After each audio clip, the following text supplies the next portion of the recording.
আসসালামু আলাইকুম ওয়া রাহমাতুল্লাহি ওয়া বারাকাতুহু। অন্যান্য ভাইদের জন্য প্রাণঢালা অভিনন্দন ও শুভেচ্ছা।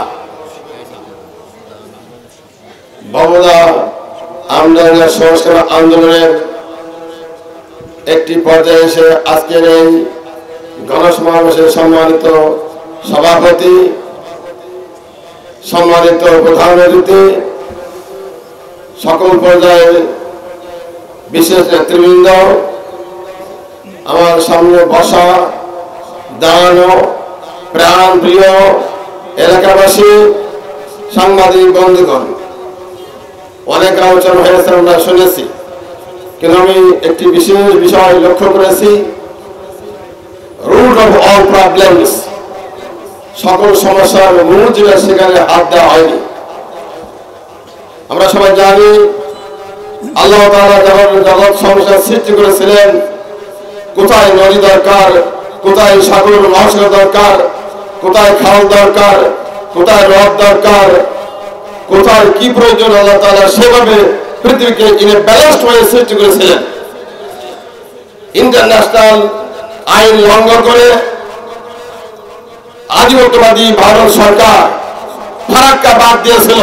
সেখান থেকে বাংলাদেশের জন্য শুরু হয়েছে মরণফাঁদ। রুট আসলে ফারাক্কা বাদ। আমরা কিন্তু স্থায়ী সমাধান চাই বাবুদার সহ সকল জলাবদ্ধতার এলাকার, কিন্তু সেই সমাধান সম্ভব নয় স্থায়ীভাবে, আনলেস যতক্ষণ পর্যন্ত ইন্টারন্যাশনাল কোর্টে, আন্তর্জাতিক আদালতে ভারতের বিরুদ্ধে আইন পাস না করা হবে এবং এর সুরাহা না করা হবে, ততদিন পর্যন্ত স্থায়ী সমাধান কোনো কিছু সম্ভব নয়। এরপর আমরা বাঁচতে চাই, বাঁচার জন্য আশু বাবুদা এবং আমরা সংস্কার প্রয়োজন। আমি মাঝে ভাবি আল্লাহ তাআলা মানুষকে কষ্ট দিতে চান না, বিনা কারণে কষ্ট দেন না, কিন্তু নেতৃবৃন্দের অপরাধের জন্য অনুসারীরা কষ্ট পায়।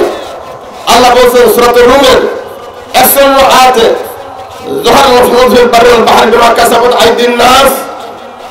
পানি এবং স্থলে যত বিপর্যয় রয়েছে, এর মূল কারণ হচ্ছে মানুষের হাতের কামার ফল। নেতৃবৃন্দ, প্রশাসন রয়েছেন, বিভিন্ন সময় আর্থিক সুবিধা পাওয়ার জন্য অনেক প্রজেক্ট পাস করিয়েছেন, প্রকল্প পাস করেছেন এবং দুর্নীতি করে তাদের পেট ভর্তি হয়েছে, সংসার উন্নতি হয়েছে, টাকা পাচার করেছে, ব্যাংক ব্যালেন্স করেছে, আর মানুষ বিমুক্ষত থেকেছে। আর আমাদের জন্য এই মরণফাঁদ ভবদার আমাদের জন্য মরণফাঁদ পরিণত হয়েছে। আমরা আশা করি আপনারা যদি সোচ্চার থাকেন, সরব থাকেন, আগামীতে মহান জাতীয় সংসদে জামাত ইসলামী নেতৃবৃন্দ উপস্থিতি পারে এবং সরকার গঠন করতে পারে, তাহলে দুর্নীতিমুক্ত, বৈষম্যমুক্ত, শান্তিপূর্ণ মানবিক সমাজ গঠিত হবে, আর এই জাতীয় সমস্যার সমাধান মিলবে। তা আপনাদের কাছে আহ্বান জানাই, আসুন আমরা আমাদের মঙ্গল বুঝি, আমাদের কল্যাণ বুঝি, ভবিষ্যৎ বিষয়টা চিন্তা ভাবনা করে জাতীয় সংসদে জামাত মনোনীত প্রার্থীদেরকে বিজয় করার জন্য চেষ্টা করি। আল্লাহ হাফেজ। সবাইকে আন্তরিক মোবারকবাদ, ধন্যবাদ জ্ঞাপন করে আমার সংক্ষিপ্ত আলোচনা শেষ করছি।